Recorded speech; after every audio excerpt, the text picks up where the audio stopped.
राजाराम जी, एक सवाल ये है कि अधिकांश पूर्वांचल के अधिकांश किसान जो है इस गन्ने की बुआई अगर 4 फीट की दूरी पे भी करते हैं ट्रेंच मेथड से, जी सर, तो जो है नाली में जो है डबल रो में बुआई करते हैं। जी सर जी।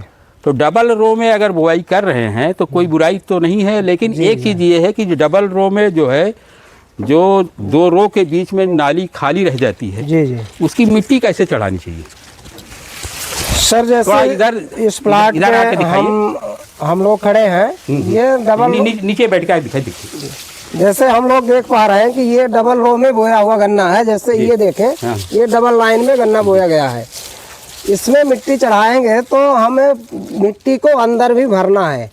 अगर ये गैप खाली रहेगा तो इसमें सर पानी भर जाएगा, और पानी भरेगा तो रूट्स का जो डेवलपमेंट नीचे चलता है वो ब्रेक होगा, गन्ने का विकास रुकेगा।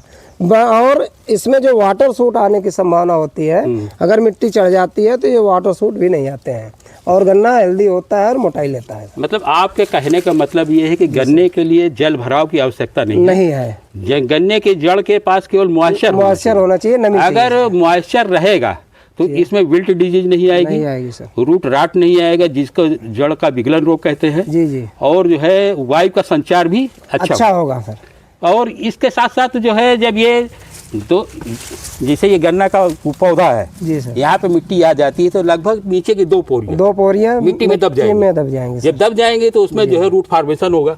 रूट फार्मेशन होगा तो एक रूट की लेयर नीचे है, जी सर, 2 रूट की लेयर जो है 2 पोरियों में हो जाएगी, तो 3 लेयर से ये खुराक भोजन लेगा पौधा। 3 लेगा तो इसी गन्ने की मोटाई पे क्या मोटाई सर, जब ये 3 जगह से अपना भोजन लेगा, 3 रूट से, तो निश्चित है कि इसको भरपूर भोजन मिलेगा और पौधा स्वस्थ और मोटा होगा और अच्छी लंबाई लेगा सर। अच्छी लंबाई लेगा जी। अच्छा, एक चीज़ ये बताइए, अगर इस तरीके से मिट्टी चढ़ाई जाए, कम से कम 10 इंच ऊंची मिट्टी और पूरा बीच में मिट्टी भर दी जाए, जी जी, तो गन्ना अगर गिरे ना, गन्ने की बंधाई ना करने पड़े तो इसको उत्पादन में क्या प्रभाव पड़ सकता? सर देखिए, अगर ये गन्ना इस मिट्टी से रुका है तो सामान्य गन्ने से कम 20% अतिरिक्त लाभ मिलेगा, गन्ना ये गिरेगा नहीं। तो आपका मानना यह है कि अगर गन्ना गिरे नहीं तो 20% कम से कम उत्पादन बढ़ जाएगा अपने आप। तो किसान भाइयों के लिए क्या मतलब सुझाव देंगे आप? किसान भाइयों के लिए हम इतना कहना चाहेंगे कि अभी जब हमारा जून का महीना आ रहा है, ज़्यादा से ज़्यादा प्लाटों में अपने वो मिट्टी अवश्य चढ़ाएं, जिससे भारी बारिश होने के बाद भी नालियों से पानी उनका बाहर निकल जाए और प्लाट में पानी जमा न हो। नहीं, एक चीज़ ये क्लियर करिए कि जो है 70-75 दिन बाद या जो है 5-6 टिलर आने के बाद मिट्टी चढ़ाएं। जिन किसान भाइयों ने फरवरी में गन्ना बो दिया है, फरवरी या मार्च में, वो जून के लास्ट में जा करके मिट्टी अवश्य चढ़ा दें, क्योंकि गन्ना सर 120 दिन तक टिलरिंग फेज में रहता है।